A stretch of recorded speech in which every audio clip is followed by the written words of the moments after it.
नमस्कार विद्यार्थियों। कक्षा 12 समाजशास्त्र की इस कक्षा में आपका स्वागत है। आज हम कक्षा 12 की जो तीसरा अध्याय है सामाजिक संस्थाएं, निरंतरता एवं परिवर्तन, इसके जो महत्वपूर्ण वैकल्पिक जो प्रश्न हैं वो 101 प्रश्न आपके सामने लेके उपस्थित हुए हैं और पूरा प्रयास किया गया है कि जो पूरा अध्याय है वो इन जो ऑब्जेक्टिव क्वेश्चन इनमें पूरा कवर हो जाए और ऐसा कोई प्रश्न नहीं रहे जो आपके छूटे। तो चलिए प्रारंभ करते हैं। पहला प्रश्न है, भारतीय समाज में सामाजिक स्त्रीकरण का आधार क्या है? वर्ण है, जाति है, वर्ग या कोई भी नहीं? तो आपको पता है कि भारतीय समाज में सामाजिक स्त्रीकरण का आधार जाति है। पहले ये वर्ण होता था और धीरे धीरे अब ये वर्ग में तब्दील हो रहा है, लेकिन वर्तमान में जाति ही सामाजिक स्त्रीकरण का आधार है। अगला प्रश्न है, समाज को उच्च से निम्न क्रम में बांटना क्या कहलाता है? समाज को उच्च से निम्न क्रम में बांटना कहलाता है सामाजिक स्त्रीकरण। समाज को उच्च से निम्न क्रम में बांटना। अगला प्रश्न है, सामाजिक संबंधों के आधार पर निर्मित व्यवस्था को क्या कहते हैं? तो ये आपको पता है, मैकाइवर और पेज की परिभाषा है कि सामाजिक संबंधों के आधार पर निर्मित व्यवस्था को समाज कहते हैं। चलिए अगले प्रश्न की चर्चा करते हैं। जाति शब्द का सर्वप्रथम पता किसने लगाया? तो हमें पता है 1665 में सर्वप्रथम ग्रेसिया डी ओरेटा ने जाति शब्द का पता लगाया था 1665 में। अगला प्रश्न है, कास्ट शब्द कौन सी भाषा से लिया गया है? तो आपको पता है कास्ट शब्द है वो पुर्तगाली भाषा के कास्टा से लिया गया है, जिसका अर्थ होता है जाति, रंग या विभेद। अगला प्रश्न है, किसने जाति शब्द का प्रयोग प्रजाति के संदर्भ में किया है? तो हम सभी को पता है कि अब्बे डुबाय ने जाति शब्द का प्रयोग प्रजाति के संदर्भ में किया है। चलिए अगला प्रश्न, caste and class in India पुस्तक के लेखक कौन हैं? तो caste and class in India पुस्तक के लेखक हैं GS Dhurve. Caste and class in India, जाति और वर्ग, भारत में जाति और वर्ग पुस्तक के लेखक है जीएस धुर्वे। अगला प्रश्न है, किसकी सदस्यता जन्म पर आधारित होती है? तो बड़ा इजी प्रश्न है कि जाति की सदस्यता जन्म पर आधारित होती है। तथा वर्ग क्या है? वर्ग क्या है? जाति को छोड़ के अन्य किसी आधार पे समाज में जब समूहों का निर्माण होता है तो उसे हम वर्ग कहते हैं। और इसके अंदर ही एक दो चीजें और भी हैं कि वर्ण है वो कर्म पे आधारित है, जबकि जाति किस पे आधारित है? जन्म पे आधारित है। अगला प्रश्न है, जाति को पवित्रता व अपवित्रता के आधार पर किसने बांटा है? तो हम सभी को पता है कि लुइस ड्यूमा ने जाति को पवित्रता और अपवित्रता के आधार पर उच्च से निम्न के क्रम में बांटा है कि जो पवित्र जातियां हैं वो उच्च रहेंगी, जो अपवित्र जातियां हैं वो निम्न स्तर पर रहेंगी। 10 नंबर का प्रश्न है, जाति एक बंद वर्ग है, ये किसने कहा है? तो जॉन स्टुअर्ट मिल ने कहा है कि जाति एक बंद वर्ग है। अगला प्रश्न है, जब एक वर्ग लगभग पूर्णतया वंशानुक्रम पर आधारित होता है तो उसे जाति कहते हैं। यह परिभाषा किसकी है? तो हमें पता है कि यह परिभाषा है चार्ल्स कूले की। उन्होंने जाति को पूर्णतया वंशानुक्रम पर आधारित माना है।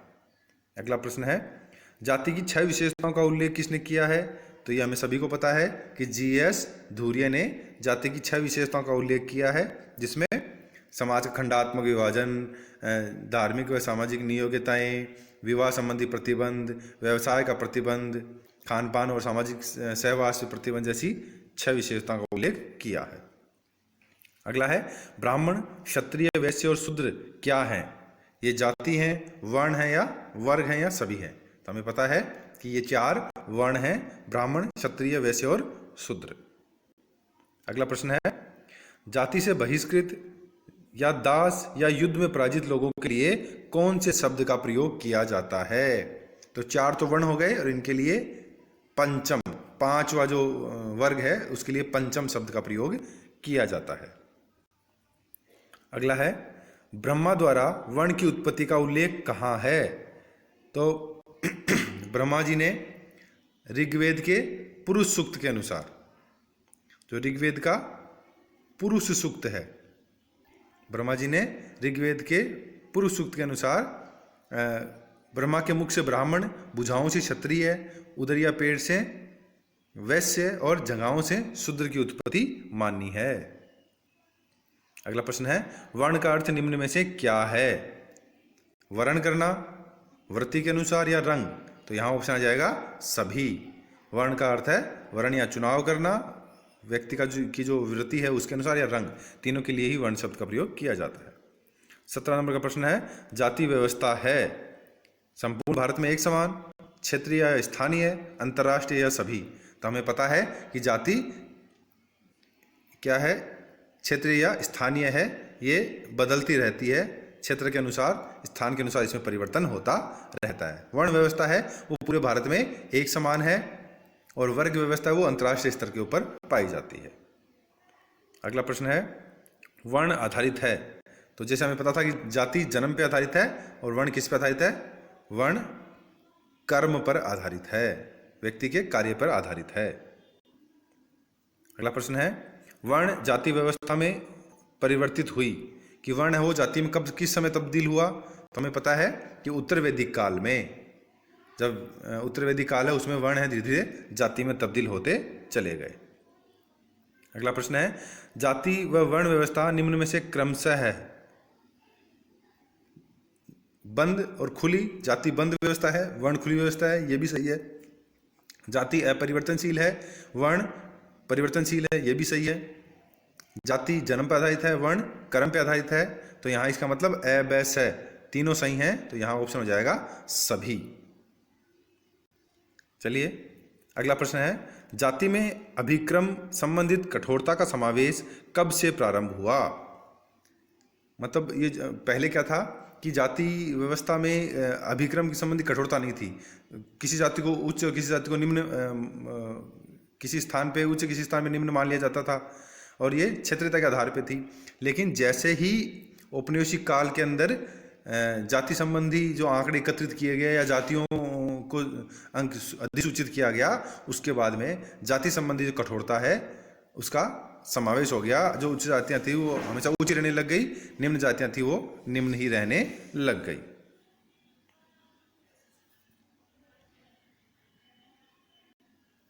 अगला प्रश्न है, नई सामंती कृषक व्यवस्था का उदय किसके काल में हुआ?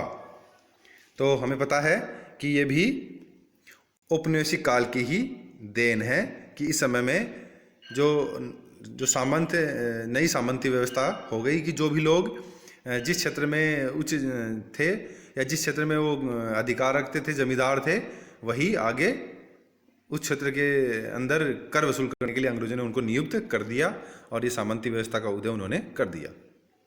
अगला प्रश्न है, अनुसूचित जाति व जनजाति शब्द कब अस्तित्व में आया? तो ये शब्द है वो जातियों के लिए उपनिवेशिक काल में ही शब्द प्रयोग में लिया गया।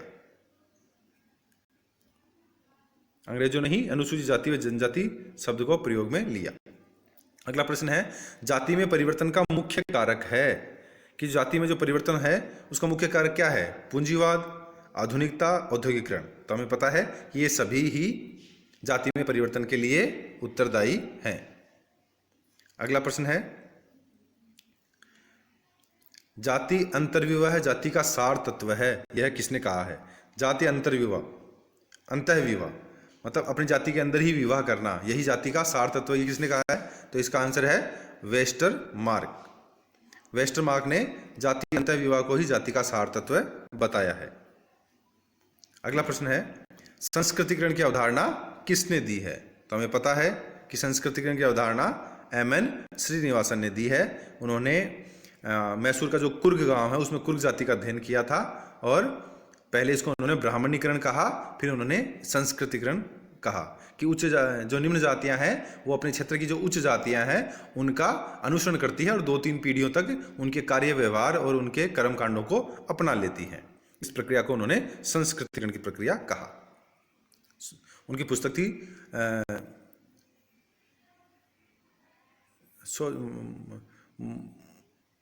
अगला प्रश्न, चलो आपको अगली बुक बताऊंगा। फिर है अगला प्रश्न है, प्रबल जाति और प्रभु जाति की अवधारणा किसने दी है? तो इसका भी हमें पता है कि प्रबल जाति और प्रभु जाति की अवधारणा एम.एन. श्रीनिवासन ने दी है। उनकी पुस्तक थी social change in modern India, social change in modern India, आधुनिक भारत में सामाजिक परिवर्तन। अगला प्रश्न है social change in modern India. देखिए पुस्तक आ गई, social change in modern India पुस्तक के लेखक कौन है? तो हमने चर्चा कर ली थी कि एम.एन. श्रीनिवासन है। Social change in modern India, इसी बुक में उन्होंने संस्कृतिकरण की अवधारणा का उल्लेख किया था। अगला प्रश्न है कास्ट इन मॉडर्न इंडिया। देखिए थोड़ा सा यहाँ टाइपिंग एरर है, ये है कास्ट इन मॉडर्न इंडिया। तो कास्ट इन मॉडर्न इंडिया की पुस्तक के लेखक भी कौन है? एम.एन. श्रीनिवासन। अगला प्रश्न है इंडियाज विलेज 1955, इस पुस्तक के लेखक कौन है? तो इसका भी लेखक कौन है? एम.एन. श्रीनिवासन है। इंडियाज विलेज, भारतीय ग्राम। और द रिमेंबर्ड विलेज, ये भी एम.एन. श्रीनिवासन की बुक है, द रिमेंबर्ड विलेज, मेरे सपनों का गांव, सपनों का गांव, ये भी एम.एन. श्रीनिवासन की ही पुस्तक है। चलिए अगला प्रश्न है संस्कृतिकरण की प्रक्रिया जाति व्यवस्था में करती है। तो संस्कृतिकरण की प्रक्रिया है वो जाति व्यवस्था में क्या परिवर्तन करती है? तो हमें पता ही है कि संरचनात्मक परिवर्तन नहीं, स्वयं के जाति समूह में अनुक्रमीय परिवर्तन हाँ, दोनों या जातीय पदक्रम में परिवर्तन।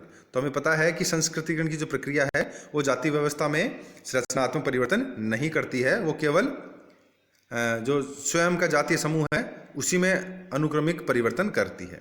कि निम्न जातियां हैं वो स्वयं को उच्च जाति में शामिल नहीं करा पाती, लेकिन अपनी जो स्वयं के जाति समूह है उसमें वो अपने आप को उच्च मानने लग जाती हैं।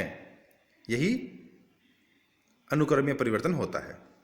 अगला प्रश्न है अजगर जातियों में शामिल नहीं है। तो जो प्रभु जाति हैं उनको अजगर जातियां, उत्तर भारत में अजगर जातियां भी कहा जाता है। ऐसे अहीर, जैसे जाट, गैसे गुजर और रैसे राजपूत। तो यहाँ कौन सा ऑप्शन आ जाएगा? द्रविड़। अहीर, जाट, राजपूत और गुजर ये चार अजगर जातियां मानी गई हैं और द्रविड़ है वो यहाँ अजगर जाति नहीं है। एम.एन. श्रीनिवासन ने संस्कृतिकरण को पूर्व में क्या कहा? तो हमने पता कर लिया था, हमने बात भी कर ली थी कि पहले इन्होंने इसको ब्राह्मणीकरण कहा, क्योंकि एम.एन. श्रीनिवासन को लगता था कि जो निम्न जातियां हैं सदैव ब्राह्मण जातियों का ही अनुसरण करती हैं, लेकिन ऐसा नहीं था।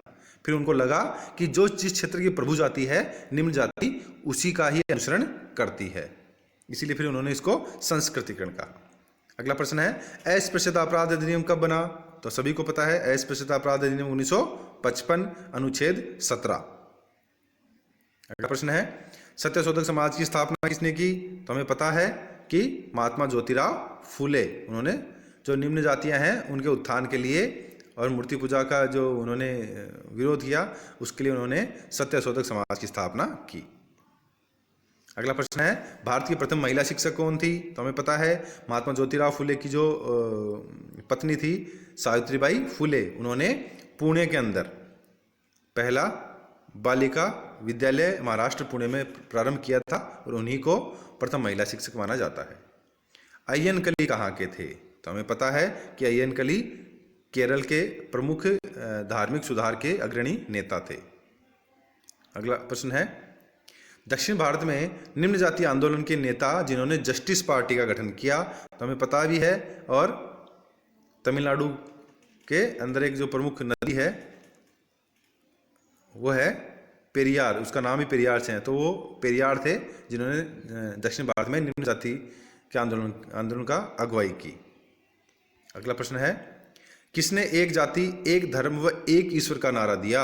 तो हमें पता है कि श्री नारायण गुरु जो कि केरल में जन्मे थे, उन्होंने एक जाति एक धर्म और एक ईश्वर का नारा दिया।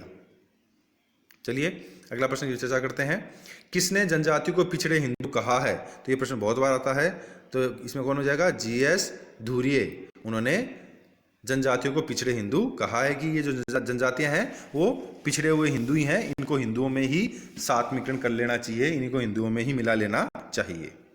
अगला प्रश्न है जनजातियों का अन्य नाम क्या है? तो जनजातियों को हम अन्य किस नाम से जानते हैं? वन्य जाति, आदिम जाति, गिरिजन या सभी? तो इसमें ऑप्शन हो जाएगा सभी। इनको वन्य जाति, आदिम जाति और गिरिजन तीनों बोला जाता है। अगला प्रश्न है 2011 के अनुसार अनुसूचित जातियों की साक्षरता दर क्या है? तो हमें पता है कि अनुसूचित जातियों की साक्षरता दर है 66.1%। अगला प्रश्न है सर्वप्रथम वर्ष 2003 में पृथक राष्ट्रीय अनुसूचित जनजाति आयोग की स्थापना कौन से संविधान संशोधन के द्वारा की गई? तो सभी को पता है कि 89वें संविधान संशोधन वर्ष 2003 के द्वारा अनुसूचित जनजाति आयोग की स्थापना की गई। अगला प्रश्न है सेंटिनलीज जनजाति कहाँ निवास करती है? तो ये है अंडमान निकोबार द्वीप समूह। देखिए ये जो सेंटिनलीज है ये जनजाति, ये बड़ी ही पिछले कुछ सालों में प्रमुखता से छाई रही थी, क्योंकि यहाँ कुछ जो विदेशी पर्यटक थे उनकी हत्या इस जनजाति के द्वारा कर दी गई थी। ये लोग हैं वो अपनी जाति के प्रति अपनी जनजाति के प्रति थोड़ी कठोरता का व्यवहार करते हैं बाहरी लोगों के साथ, वो उसको अपने यहाँ मिलने घुलने नहीं देते हैं। फिर है संविधान के कौन से भाग में अनुसूचित जाति व जनजाति संबंधी प्रावधान है? तो सभी को पता है कि भाग 16 के तहत अनुसूचित जाति व जनजाति के प्रावधान शामिल किए गए हैं। अगला प्रश्न है अनुसूचित जाति व जनजाति को लोकसभा में कितना आरक्षण प्राप्त है, या कौन से अनुच्छेद के द्वारा आरक्षण प्राप्त है? तो अनुच्छेद 330 के तहत अनुसूचित जाति व जनजाति को SC व ST को लोकसभा में आरक्षण प्राप्त है। अगला है अनुसूचित जाति व जनजाति को राज्यों की विधानसभाओं में कौन से अनुच्छेद में आरक्षण प्राप्त, कौन से अनुच्छेद के द्वारा आरक्षण प्राप्त है? तो वो है अनुच्छेद 332। 330 लोकसभा के लिए, 332 राज्यों की विधानसभाओं में आरक्षण। अगला प्रश्न है अनुसूचित जाति व जनजाति आयोग का गठन कौन से अनुच्छेद में किया गया है? तो हमें पता है अनुच्छेद 338। अनुच्छेद 338 के तहत अनुसूचित जाति व जनजाति आयोग का गठन किया गया है।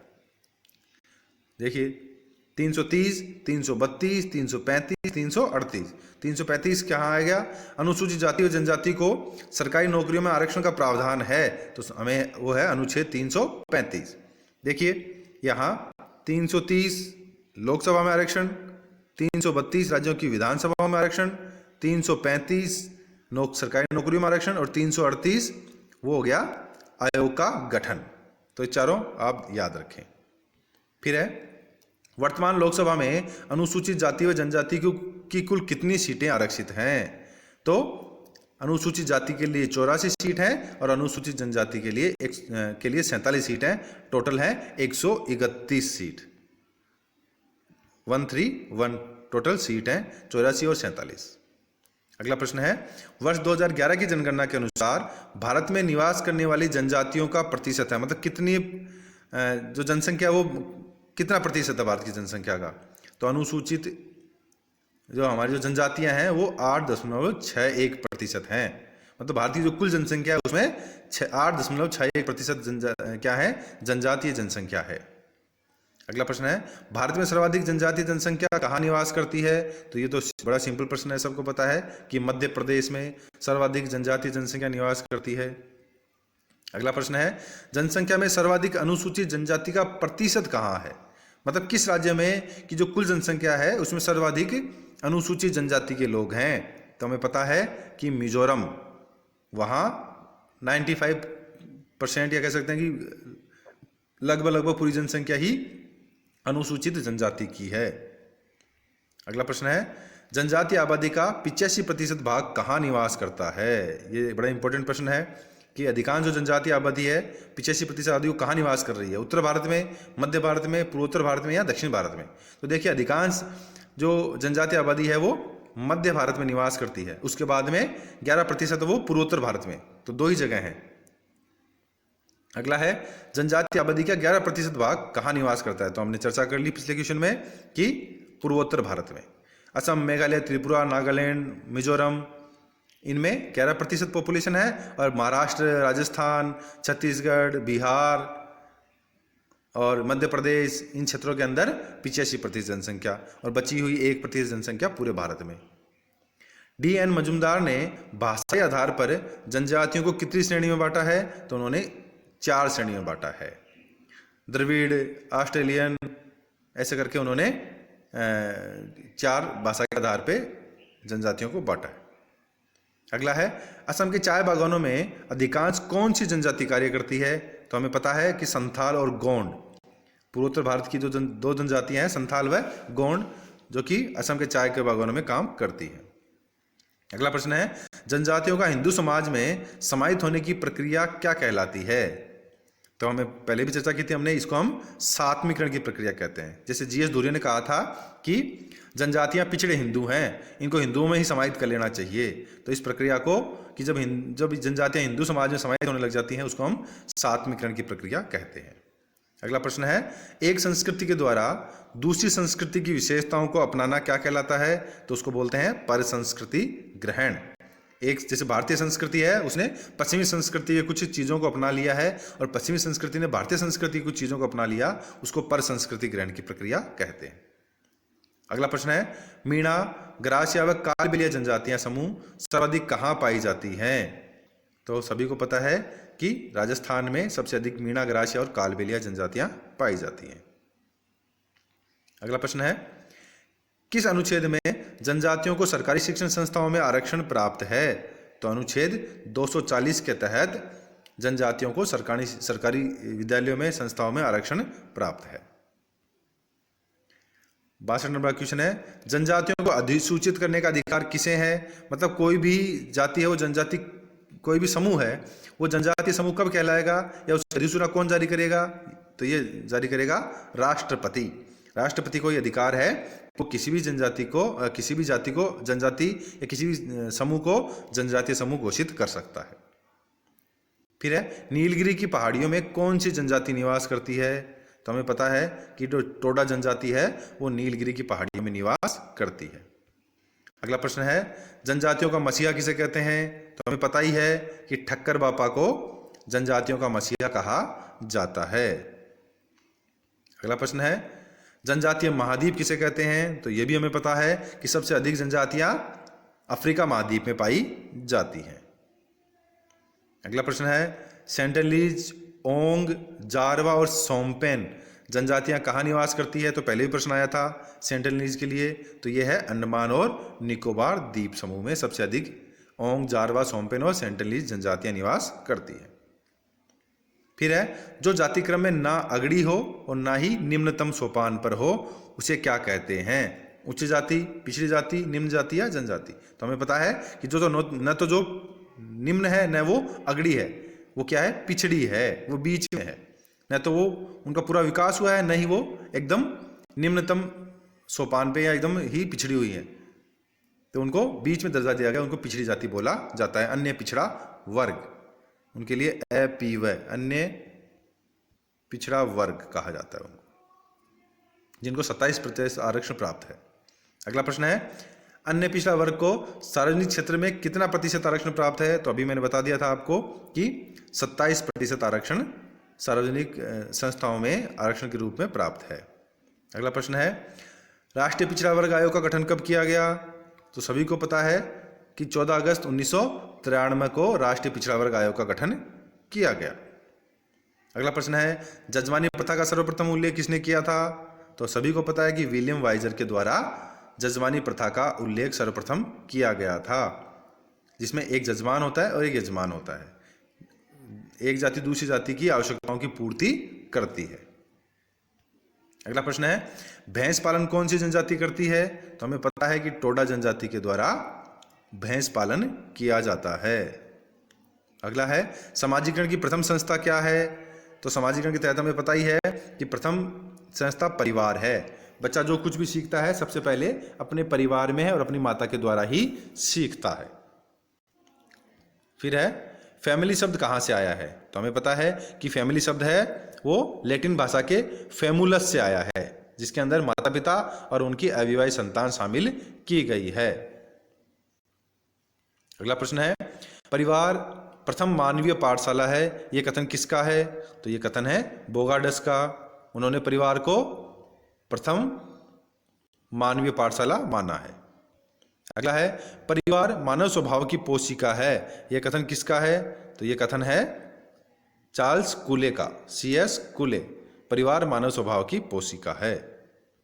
अगला प्रश्न है, परिवार एक ऐसा समूह है जो विवाह, रक्त व गोद संबंधों पर आधारित होता है। ये कथन किसका है? तो ये कथन है मर्डॉक का। उन्होंने परिवार को विवाह, रक्त व गोद संबंधों पर आधारित माना है। अगला प्रश्न है, परिवार समिति भी है और संस्था भी।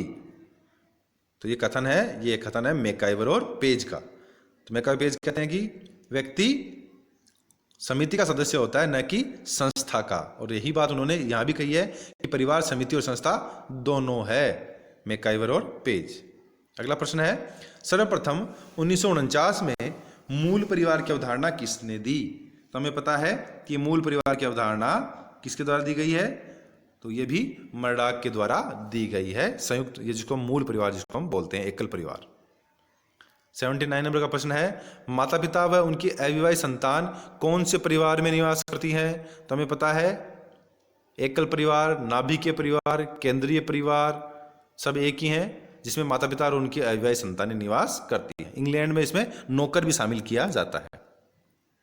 अगला प्रश्न है, 3 या 3 से अधिक पीढ़ियां एक साथ कहाँ निवास करती हैं? कौन से परिवार में निवास करती हैं? तो हमें पता है 3 से या अधिक पीढ़ियां संयुक्त परिवार में निवास करती हैं, जिनका 3 या 3 से अधिक पीढ़ियां एक साथ रहती हैं, जिनका पूजा घर एक होता है, जिनका रसोई घर एक होता है, जिनकी संयुक्त संपत्ति होती है, वो संयुक्त परिवार कहलाता है।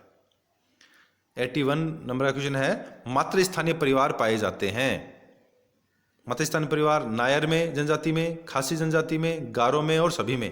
तो हमें पता है कि सभी में, नायर, खासी और गारो तीनों जनजातियों में मात्र स्थानीय परिवार पाए जाते हैं, जहां परिवार की मुखिया कौन होती है? माता होती है, या मात्र सत्तात्मक परिवार होते हैं।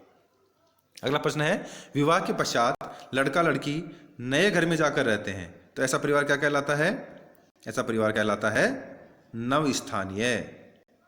विवाह के पश्चात लड़का लड़की जब लड़के के पिता के घर जाके रहते हैं तो उसको पितृस्थानीय बोलते हैं। जब विवाह के पश्चात लड़का लड़की लड़की के पिता के घर जाके रहते हैं तो उसको मातृस्थानीय बोलते हैं। और जब विवाह के पश्चात लड़का लड़की एक नए घर में जाकर रहते हैं तो इसको नवस्थानीय बोलते हैं। और विवाह के पश्चात लड़का लड़की लड़के की जो बुआ है उसके घर जाके रहते हैं तो उसको मातुल स्थानीय परिवार बोलते हैं। अगला प्रश्न है, विवाह के पश्चात लड़का लड़की लड़के के मामा के घर जाकर रहते हैं तो ऐसा परिवार, तो हमने बता दिया कि ऐसा परिवार मातुल्य स्थानीय परिवार कहलाता है, जिसमें लड़की के मामा के घर जाके रहा जाता है, जिसमें लड़के के मामा के घर जाके रहा जाता है। फिर है, बहुपति विवाह कौन सी जनजाति में पाया जाता है? टोडा, खस, नायर सभी। तो हमें पता है कि बहुपति प्रथा तीनों जनजातियों में पाई जाती है। अगला प्रश्न है, kinship organization in India. Kinship organization in India, नातेदारी संगठन, भारत में नातेदारी का संगठन। यह पुस्तक किसकी है? तो हमें पता है कि इरावती कर्वे, इन्होंने नातेदारी के बारे में बताया था।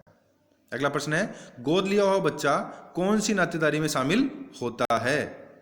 तो गोद लिया हुआ बच्चा हमें पता है कि रक्त संबंधी ही कहलाता है।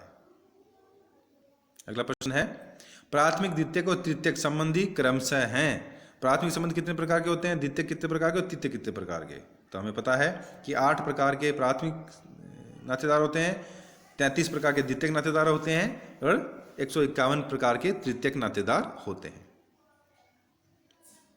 अगला प्रश्न है, निश्चित दूरी बनाए रखने वाली नातेदारी का व्यवहार कहलाता है। जब किन्हीं संबंधों में निश्चित दूरी होती है तो उसको हम क्या बोलेंगे? उसको बोलेंगे हम परिहार संबंध।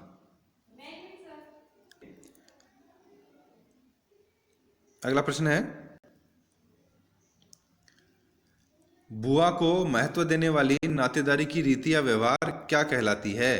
तो उसको सभी को पता है कि वो कहलाती है पितृश्रवेश्य, कि विवाह के बाद में लड़का लड़की लड़के की बुआ के घर जाके रहते हैं, तो ये पितृश्रवेश्य प्रथा कहलाती है। अगला है 90 नंबर का, प्रसव के दौरान पत्नी को जो कष्ट सहन करना पड़ता है पति द्वारा, उसकी सांकेतिक जो पुनरावृत्ति है वो क्या कहलाती है? तो ये प्रश्न बहुत बार आया गया है, जिसको हम कुवेद प्रथा बोलते हैं, कि जो पत्नी जो भी प्रसव के दौरान जो कष्ट होते हैं या जो भी जिन जिन चीज़ों का वो पालन करती है, जैसे वो नीचे छोड़ना है या खान पान संबंधी है या नदी या पानी की जो जगह है उनको पार नहीं करना है, ये सब चीज़ें पति भी फिर इन चीज़ों की पुनरावृत्ति करता है, इन चीज़ों का ध्यान रखता है। अगला प्रश्न है, भारत में वर्तमान में कितनी जातियां व उपजातियां पाई जाती हैं? तो सभी को पता है कि लगभग 3000 से अधिक भारत में जातियां और उपजातियां पाई जाती हैं। अगला प्रश्न है, जन्म को छोड़कर अन्य किसी आधार पर समाज में जब समूह का निर्माण होता है तो उसे क्या कहते हैं? तो उसको हम वर्ग कहते हैं। जन्म के आधार पर जाति है, कर्म के आधार पर वर्ण है और जन्म को छोड़ के अन्य किसी आधार पर समाज में समूह का निर्माण वर्ग कहलाता है। अगला प्रश्न है, कास्ट क्लास एंड ऑक्यूपेशन, जाति वर्ग और व्यवसाय, इस पुस्तक के लेखक कौन है? जाति वर्ग और व्यवसाय के लेखक हैं हटन। इन्होंने जाति वर्ग और व्यवसाय पुस्तक लिखी थी। अगला प्रश्न है, जनसंख्या की दृष्टि से भारत की सबसे बड़ी जनजाति कौन सी है? तो देखिए, भारत की सबसे बड़ी जनजाति है वर्तमान में भील और 2 नंबर के ऊपर है गोंड। 1 नंबर के ऊपर है भील और 2 नंबर पे गोंड। चलिए अगला प्रश्न है, मॉर्गन ने नातेदारी को कितनी श्रेणियों में बांटा है? तो सभी को पता है कि मॉर्गन ने नातेदारी को रक्त संबंधी और विवाह संबंधी 2 श्रेणियों में बांटा है। अगला प्रश्न है, जिस परिवार में एक व्यक्ति एक ही समय में दादा और नानी से संबंधित होता है उसे क्या कहते हैं? तो ये हो गया द्विनामी परिवार, मतलब दादा के नाम से भी और नानी के नाम से भी दोनों तरीके से चलते हैं, इसको द्विनामी परिवार बोलते हैं। अगला प्रश्न है, परिवार पर्याप्त निश्चित यौन संबंध द्वारा परिभाषित एक ऐसा समूह है जो बच्चों के जनन व लालन पालन की व्यवस्था करता है। तो ये परिभाषा दी है मैकाइवर और पेज ने। अगला प्रश्न है, भारतीय उपमहाद्वीप की एक प्रमुख विशेषता क्या है? तो भारतीय उपमहाद्वीप की सबको पता है, जाति है या वर्ग है या एकल परिवार या संयुक्त परिवार? तो सभी को पता है कि जो जाति है वो भारतीय उपमहाद्वीप की एक प्रमुख विशेषता है जिसने पूरी दुनिया को अध्ययन करने के लिए आकर्षित किया है। अगला प्रश्न है, माता पिता पुत्र पुत्री भाई बहन कौन से संबंधी होंगे? रक्त संबंधी, प्राथमिक संबंधी, द्वितीयक संबंधी एवं दोनों? तो देखिए, वो रक्त संबंधी भी हैं और प्राथमिक संबंधी भी हैं। जो 8 प्रकार के प्राथमिक संबंध है उनमें भी वो शामिल हैं। तो ए और ब दोनों हो जाएगा। 100 नंबर का प्रश्न है, परिहार संबंध किस में पाए जाते हैं? तो सास और बहू जो कि एक दूसरे से दूरी बना के रखती हैं तो वो परिहार संबंध कहे जाते हैं। लास्ट व 101 नंबर का प्रश्न है, कम से कम किस आयु का बच्चा सामाजिक संबंधों के बारे में जानकारी रखता है? सभी को पता है कि लगभग 6 वर्ष का बच्चा है वो सामाजिक संबंधों के बारे में जानकारी रखने लग जाता है। अपने पिता के बारे में, अपनी माँ के बारे में, अपनी नाना के बारे में, दादी के बारे में वो समझने लग जाता है। सामाजिक संबंधों की उसको समझ हो जाती है। तो चलिए, धन्यवाद। आज का ये जो चैप्टर है ये पूरा हो गया है और लगभग पूरे प्रश्नों को हमने इसमें समावेश किया है, तो जो आपके लिए लाभदायक होगा। बहुत बहुत धन्यवाद। अगर ये क्लासेस आपको पसंद आ रही हैं तो लाइक करें, शेयर करें और कमेंट करें। Thank you.